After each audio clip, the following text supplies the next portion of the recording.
जय श्री कृष्णा, राधे राधे। आइए आज हम सुनेंगे श्री बृहस्पतिवार व्रत की कथा। भारतवर्ष में एक राजा राज्य करता था। वह बड़ा प्रतापी और दानी था। वह नित्य गरीबों और ब्राह्मणों की सहायता करता था। यह बात उसकी रानी को अच्छी नहीं लगती थी।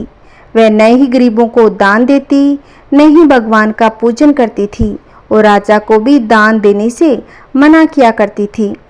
एक दिन राजा शिकार खेलने वन को गए हुए थे, तो रानी महल में अकेली थी। उसी समय बृहस्पति देव साधु वेश में राजा के महल में भिक्षा लेने के लिए गए और भिक्षा मांगी। रानी ने भिक्षा देने से इनकार कर दिया और कहा, हे साधु महाराज, मैं तो दान पुण्य से तंग आ गई हूँ। मेरा पति सारा धन लुटाता रहता है। मेरी इच्छा है कि हमारा धन नष्ट हो जाए, फिर न रहेगा बांस और न बजेगी बांसुरी। साधु ने कहा, देवी तुम तो बड़ी विचित्र हो। धन संतान तो सभी चाहते हैं, पुत्र और लक्ष्मी तो पापी के घर भी होने चाहिए। यदि तुम्हारे पास अधिक धन है तो भूखों को भोजन दो, प्यासों के लिए प्याऊ बनवाओ, मुसाफिरों के लिए धर्मशालाएं खुलवाओ। जो निर्धन अपनी कुंवारी कन्याओं का विवाह नहीं कर सकते, उनका विवाह करवा दो। ऐसे और कई काम हैं जिनके करने से तुम्हारा यश लोक परलोक में फैलेगा। परंतु रानी पर उपदेश का कोई प्रभाव नहीं पड़ा। वह बोली, महाराज आप मुझे कुछ न समझाएं। मैं ऐसा धन नहीं चाहती जो हर जगह बांटती फिरूं। साधु ने उत्तर दिया, यदि तुम्हारी ऐसी ही इच्छा है तो तथास्तु। तुम ऐसा करना कि बृहस्पतिवार को घर लीपकर पीली मिट्टी से अपना सिर धोकर स्नान करना, भट्टी चढ़ाकर कपड़े धोना। ऐसा करने से आपका सारा धन नष्ट हो जाएगा। इतना कहकर वह साधु महाराज वहां से आलोप हो गए। साधु के अनुसार कही बातों को पूरा करते करते रानी को केवल 3 बृहस्पतिवार ही बीते थे कि उसकी समस्त धन संपत्ति नष्ट हो गई। भोजन के लिए राजा का परिवार तरसने लगा। तब एक दिन राजा ने रानी से बोला कि हे रानी, तुम यहीं पर रहो, मैं दूसरे देश को जाता हूँ, क्योंकि यहाँ पर सभी लोग मुझे जानते हैं, इसीलिए मैं यहाँ कोई छोटा कार्य नहीं कर सकता। ऐसा कहकर राजा प्रदेश को चला गया। वहाँ वह जंगल से लकड़ी काट कर लाता और शहर में बेच देता। इस तरह वह अपना जीवन व्यतीत करने लगा। इधर राजा के प्रदेश जाते ही रानी और दासी दुखी रहने लगी।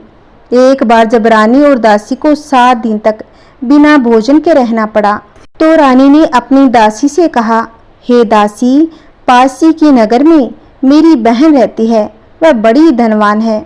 तू उसके पास जा और कुछ ले आ, ताकि थोड़ी बहुत गुजर बसर हो जाए। दासी रानी की बहन के पास गई। उस दिन गुरुवार था और रानी की बहन उस समय बृहस्पतिवार व्रत की कथा सुन रही थी। दासी ने रानी की बहन को अपनी रानी का संदेश दिया, लेकिन रानी की बड़ी बहन ने कोई उत्तर नहीं दिया। जब दासी को रानी की बहन से कोई उत्तर नहीं मिला तो वह बहुत ही दुखी हुई। उसे क्रोध भी आया। दासी ने वापस आकर रानी को सारी बात बता दी। सुनकर रानी ने अपने भाग्य को कोसा। उधर रानी की बहन ने सोचा कि मेरी बहन की दासी आई थी, परंतु मैं उससे नहीं बोली, इससे वह बहुत दुखी हुई होगी। कथा सुनकर पूजन समाप्त करके वह अपनी बहन के घर आई और कहने लगी, हे बहन, मैं बृहस्पतिवार का व्रत कर रही थी। तुम्हारी दासी मेरे घर आई थी, परंतु जब तक कथा होती है तब तक न तो उठते हैं न ही बोलते हैं, इसीलिए मैं नहीं बोली। कहो दासी क्यों गई थी? रानी बोली, बहन तुमसे क्या छिपाऊं, हमारे घर में खाने तक को अनाज नहीं था। ऐसा कहते कहते रानी की आंखें भर गई। उसने दासी समेत पिछले 7 दिनों में भूखे रहने तक की बात अपनी बहन को विस्तार पूर्वक सुना दी। रानी की बहन बोली, देखो बहन, भगवान बृहस्पति देव सबकी मनोकामनाओं को पूर्ण करते हैं। देखो शायद तुम्हारे घर में अनाज रखा हो। पहले तो रानी को विश्वास नहीं हुआ, पर बहन के आग्रह करने पर उसने अपनी दासी को अंदर भेजा तो उसे सचमुच अनाज से भरा एक घड़ा मिल गया। यह देखकर दासी को बड़ी हैरानी हुई। दासी रानी से कहने लगी, हे रानी, जब हमको भोजन नहीं मिलता तो हम व्रत तो कर रहे थे, इसीलिए क्यों न इससे व्रत और कथा की विधि पूछ ली जाए, ताकि हम भी व्रत कर सकें। तब रानी ने अपनी बहन से बृहस्पतिवार व्रत के बारे में पूछा। उसकी बहन ने बताया, बृहस्पतिवार के व्रत में चने की दाल और मुनक्का से विष्णु भगवान का केले की जड़ में पूजन करें तथा दीपक जलाएं, व्रत कथा सुने और पीला भोजन ही करें। इससे बृहस्पति देव प्रसन्न होते हैं। व्रत और पूजन विधि बताकर रानी की बहन अपने घर को लौट गई। 7 दिन के बाद जब गुरुवार आया तो रानी और दासी ने व्रत रखा। गुड़साल में जाकर चना और गुड़ लेकर आई, फिर उससे केले की जड़ तथा भगवान विष्णु का पूजन किया। अब पीला भोजन कहाँ से आए, इस बात को लेकर दोनों बहुत ही दुखी थे। उन्होंने व्रत रखा था, इसीलिए बृहस्पति देव उनसे प्रसन्न थे। इसीलिए वे एक साधारण व्यक्ति का रूप धारण कर 2 थालों में सुंदर पीला भोजन दासी को दे गए। भोजन पाकर दासी प्रसन्न हुई, फिर रानी के साथ मिलकर भोजन ग्रहण किया। उसके बाद वे सभी गुरुवार व्रत और पूजन करने लगी। बृहस्पति भगवान की कृपा से उनके पास फिर से धन संपत्ति आ गई, परंतु रानी फिर से पहले की तरह आलस्य करने लगी। तब दासी बोली, देखो रानी, तुम पहले भी इस प्रकार आलस्य करती थी, तुम्हें धन रखने में कष्ट होता था, कारण सभी धन नष्ट हो गया। अब भगवान बृहस्पति की कृपा से धन मिला है तो तुम्हें फिर से आलस्य होता है।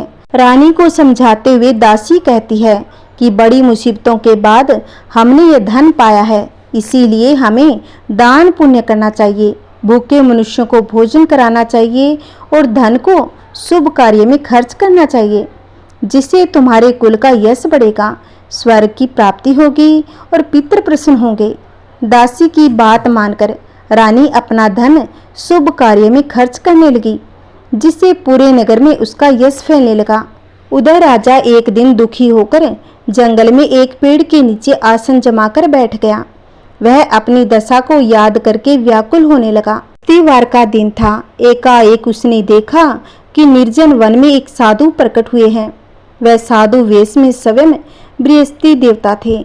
लकड़हारे के सामने आकर बोले, हे लकड़हारे, इस सुनसान जंगल में तू चिंता मगन क्यों बैठा है? लकड़हारे ने दोनों हाथ जोड़कर प्रणाम किया और उत्तर दिया, हे महात्मा जी, आप सब कुछ जानते हैं, मैं क्या कहूँ? यह कहकर रोने लगा और साधु को अपनी आत्मकथा सुनाई। महात्मा जी ने कहा, तुम्हारी स्त्री ने बृहस्पति के दिन बृहस्पति भगवान का निरादर किया है, जिसके कारण रुष्ट होकर उन्होंने तुम्हारी यह दशा कर दी। अब तुम चिंता को दूर करके मेरे कहने पर चलो तो तुम्हारे सब कष्ट दूर हो जाएंगे और भगवान पहले से भी अधिक संपत्ति देंगे। तुम बृहस्पति के दिन कथा किया करो, 2 पैसे के चने मुनक्का लाकर उसका प्रसाद बनाओ, शुद्ध जल से लोटे में शक्कर मिलाकर अमृत तैयार करो। कथा के बाद अपने सारे परिवार और सुनने वाले प्रेमियों में अमृत व प्रसाद बांटकर आप भी ग्रहण करो। ऐसा करने से भगवान तुम्हारी सभी मनोकामनाएं पूरी करेंगे। साधु के ऐसे वचन सुनकर लकड़हारा बोला, हे प्रभु, मुझे लकड़ी बेचकर इतना पैसा नहीं मिलता जिससे भोजन के उपरांत कुछ बचा सकूं। मैंने रात्रि में अपनी स्त्री को व्याकुल देखा था। मेरे पास कुछ भी नहीं जिससे मैं उसकी खबर मंगा सकूं। साधु ने कहा, हे लकड़हारे, तुम किसी बात की चिंता मत करो। बृहस्पति के दिन तुम रोजाना की तरह लकड़ियां लेकर शहर को जाओ। तुमको रोज से दुगना धन प्राप्त होगा, जिसे तुम भली भांति भोजन कर लोगे तथा बृहस्पति देव की पूजा का सामान भी आ जाएगा। इतना कहकर साधु महाराज अंतर्ध्यान हो गए। धीरे धीरे समय व्यतीत होने पर फिर वही बृहस्पतिवार का दिन आया। लकड़हारा जंगल से लकड़ी काटकर किसी शहर में बेचने गया। उसे उस दिन और दिन से अधिक पैसा मिला। राजा ने चना गुड़ आदि लाकर गुरुवार का व्रत किया। उस दिन से उसके सभी कलेश दूर हो गए, परंतु जब दोबारा गुरुवार का दिन आया तो बृहस्पतिवार का व्रत करना ही भूल गया। इस कारण बृहस्पति भगवान नाराज हो गए। उस दिन उस नगर के राजा ने विशाल यज्ञ का आयोजन किया तथा शहर में यह भी घोषणा करवा दी, कोई भी मनुष्य अपने घर में भोजन न बनावे, न आग जलावे, समस्त जनता मेरे यहाँ भोजन करने आवे। इस आज्ञा को जो न मानेगा उसे फांसी दी जाएगी। इस तरह की घोषणा संपूर्ण नगर में करवा दी गई। राजा की आज्ञा के अनुसार शहर के सभी लोग भोजन करने गए, लेकिन लकड़हारा कुछ देर से पहुंचा। इसीलिए राजा उसको अपने साथ घर ले गए और ले जाकर भोजन करा रहे थे तो रानी की दृष्टि उस खूंटी पर पड़ी जिस पर उसका हार लटका हुआ था। वह वहां पर दिखाई नहीं दिया। रानी ने निश्चय किया कि मेरा हार इस मनुष्य ने चुरा लिया है।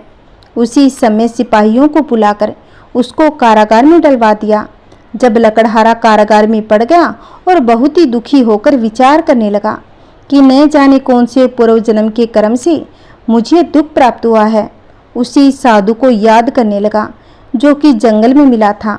उसी समय तत्काल बृहस्पति देव साधु के रूप में प्रकट हुए और उसकी दशा को देखकर कहने लगे, अरे मूर्ख, तूने बृहस्पति देव की कथा नहीं करी, इस कारण तुझे दुख प्राप्त हुआ है। अब चिंता मत कर, बृहस्पतिवार के दिन कारागार के दरवाजे पर 4 पैसे पड़े मिलेंगे, उनसे तुम बृहस्पति देव की पूजा करना, तेरे सभी कष्ट दूर हो जाएंगे। बृहस्पति के दिन उसे 4 पैसे मिले। लकड़हारे ने कथा कही। उसी रात्रि को बृहस्पति देव ने उस नगर के राजा को स्वप्न में कहा, हे राजा, तुमने जिस आदमी को कारागार में बंद कर दिया है वह तो निर्दोष है, वह राजा है, उसे छोड़ देना। रानी का हार उसी खूंटी पर लटका है, अगर तू ऐसा नहीं करेगा तो मैं तेरे राज्य को नष्ट कर दूंगा। इस तरह रात्रि के स्वप्न को देखकर राजा प्रातःकाल उठा और खूंटी पर हार देखकर लकड़हारे को बुलाकर क्षमा मांगी तथा लकड़हारे को योग्य सुंदर वस्त्र आभूषण देकर विदा कर दिया। बृहस्पति देव की आज्ञा के अनुसार लकड़हारा अपने नगर को चल दिया। राजा जब अपने नगर के निकट पहुंचा तो उसे बड़ा ही आश्चर्य हुआ। नगर में पहले से अधिक बाग, तालाब, कुएं तथा बहुत सी धर्मशाला, मंदिर आदि बन गए थे। राजा ने पूछा, ये किसका बाग और धर्मशाला है? तब नगर के सब लोग कहने लगे, यह सब रानी और बांदी की है। तो राजा को आश्चर्य हुआ और गुस्सा भी आया। जब रानी ने यह खबर सुनी कि राजा आ रहे हैं तो उन्होंने बांदी से कहा कि हे दासी, देख, राजा हमको इतनी बुरी हालत में छोड़ गए थे, हमारी ऐसी हालत देखकर वह लौट न जाए, इसीलिए तू दरवाजे पर खड़ी हो जा। आज्ञा के अनुसार दासी दरवाजे पर खड़ी हो गई। राजा आए तो उन्हें अपने साथ ले आई। तब राजा ने क्रोध करके अपनी रानी से पूछा, यह धन तुम्हें कैसे प्राप्त हुआ है? तब उन्होंने कहा, हमें यह सब धन बृहस्पति देव के इस व्रत के प्रभाव से प्राप्त हुआ है। राजा ने निश्चय किया कि 7 रोज बाद तो सभी बृहस्पति देव का पूजन करते हैं, परंतु मैं प्रतिदिन दिन में 3 बार कहानी तथा रोज व्रत किया करूंगा। अब हर समय राजा के दुपट्टे में चने की दाल बंधी रहती तथा दिन में 3 बार कहानी कहता। एक रोज राजा ने विचार किया कि चलो अपनी बहन के यहाँ हो आए। इस तरह निश्चय कर राजा घोड़े पर सवार हो अपनी बहन के यहाँ को चलने लगा। मार्ग में उसने देखा कि कुछ आदमी एक मुर्दे को लिए जा रहे थे। उन्हें रोकर राजा कहने लगा, अरे भाइयों, मेरी बृहस्पति देव की कथा सुन लो। वे बोले, लो, हमारा तो आदमी मर गया है, इसको अपनी कथा की पड़ी है। परंतु कुछ आदमी बोले, अच्छा कहो, हम तुम्हारी कथा भी सुनेंगे। राजा ने दाल निकाली। जब कथा आदि हुई तो मुर्दा हिलने लग गया। जब कथा समाप्त हो गई तो राम राम करके मनुष्य उठकर खड़ा हो गया। आगे मार्ग में उसे किसान खेत में हल चलाता हुआ मिला। राजा ने उसे देख उससे बोले, अरे भैया, तुम मेरी बृहस्पतिवार की कथा सुन लो। किसान बोला, जब तक मैं तेरी कथा सुनूंगा तब तक 4 हरैया जोत लूंगा, जा अपनी कथा किसी और को सुनाना। इस तरह राजा आगे चलने लगा। राजा के हटते ही बेल पछाड़ खाकर गिर गया तथा किसान के पेट में बड़ी जोर से दर्द होने लगा। उस समय उसकी माँ रोटी लेकर आई। उसने जब यह देखा तो अपने पुत्र से सब हाल पूछा और बेटे ने सभी हाल कह दिया। तो बुढ़िया दौड़ी दौड़ी उस घुड़सवार के पास गई। उससे बोली कि मैं तेरी कथा सुनूंगी, तू अपनी कथा मेरे खेत पर चलकर कहना। राजा ने बुढ़िया के खेत पर जाकर कथा कही, जिसे सुनते ही वह बेल उठ खड़ा हुआ तथा किसान के पेट का दर्द भी बंद हो गया। राजा अपनी बहन के घर पहुंचा। बहन ने भाई की खूब मेहमानी की। दूसरे रोज प्रातःकाल राजा जगा तो वह देखने लगा कि सब लोग भोजन कर रहे थे। राजा ने अपनी बहन से कहा, ऐसा कोई मनुष्य है जिसने भोजन नहीं किया हो? मेरी बृहस्पतिवार की कथा सुन ले। बहन बोली, भैया यह देश ऐसा है कि पहले यहाँ लोग भोजन करते हैं, बाद में अन्य काम करते हैं। अगर कोई पड़ोस में है तो देख कर आऊं। वह ऐसा कहकर देखने चली गई, परंतु उसे कोई ऐसा व्यक्ति नहीं मिला जिसने भोजन किया हो। अतः वह एक कुम्हार के घर गई जिसका लड़का बीमार था। उसे मालूम हुआ कि उनके यहाँ 3 रोज से किसी ने भोजन नहीं किया है। रानी ने अपने भाई की कथा सुनने के लिए कुम्हार से कहा। वह तैयार हो गया। राजा ने जाकर बृहस्पतिवार की कथा कही, जिसको सुनकर उसका लड़का ठीक हो गया। अब तो राजा की प्रशंसा होने लगी। एक रोज राजा ने अपनी बहन से कहा, हे बहन, हम अपने घर को जाएंगे, तुम भी तैयार हो जाओ। राजा की बहन ने अपनी सास से कहा। सास ने कहा, हाँ चली जा, परंतु अपने लड़कों को मत ले जाना, क्योंकि तेरे भाई की कोई औलाद नहीं है। बहन ने अपने भैया से कहा, हे भैया, मैं तो चलूंगी, पर कोई बालक नहीं जाएगा। राजा बोला, जब कोई बालक ही नहीं चलेगा तब तू ही क्या करेगी। बड़े दुखी मन से राजा अपने नगर को लौट आया। राजा ने अपनी रानी से कहा, हम निर्वंशी राजा है, हमारा मुँह देखने का धर्म नहीं है और कुछ भोजन आदि नहीं किया। रानी बोली, हे प्रभु, बृहस्पति देव ने हमें सब कुछ दिया है, वह हमें संतान भी अवश्य ही देंगे। उसी रात को बृहस्पति देव ने राजा से सौपन में कहा, हे राजा उठ, सभी सोच त्याग दे, तेरी रानी गर्भ से है। राजा को यह बात सुनकर बड़ी खुशी हुई। 9वें महीने में उसके गर्भ से एक सुंदर पुत्र पैदा हुआ। तब राजा बोला, हे रानी, स्त्री बिना भोजन के रह सकती है, पर बिना कहे नहीं रह सकती। जब मेरी बहन आए तुम उससे कुछ मत कहना। रानी ने सुनकर हाँ कर दिया। जब राजा की बहन ने यह शुभ समाचार सुना तो वह बहुत ही खुश हुई तथा बधाई लेकर अपने भाई के यहाँ आई। तब रानी ने कहा, घोड़ा चढ़कर तो नहीं आई, गधा चढ़ी आई। राजा की बहन बोली, भाभी, मैं इस प्रकार न कहती तो तुम्हें संतान कैसे मिलती। बृहस्पति देव ऐसे ही हैं, जैसे जिसके मन में कामनाएं हैं सभी वो पूर्ण करते हैं। जो सद्भावना पूर्वक बृहस्पतिवार का व्रत करता है एवं कथा सुनता है, दूसरों को सुनाता है, बृहस्पति देव उसकी सभी मनोकामनाएं पूर्ण करते हैं। जो भी लोग इस बृहस्पतिवार व्रत कथा को सुनते हैं उसकी रक्षा भगवान विष्णु स्वयं करते हैं। इस संसार में जो मनुष्य सद्भावना से बृहस्पति व्रत कथा और पूजन और नियम पालन करते हैं, सच्चे हृदय से करते हैं, तो उनकी सभी मनोकामनाएं पूर्ण होती है।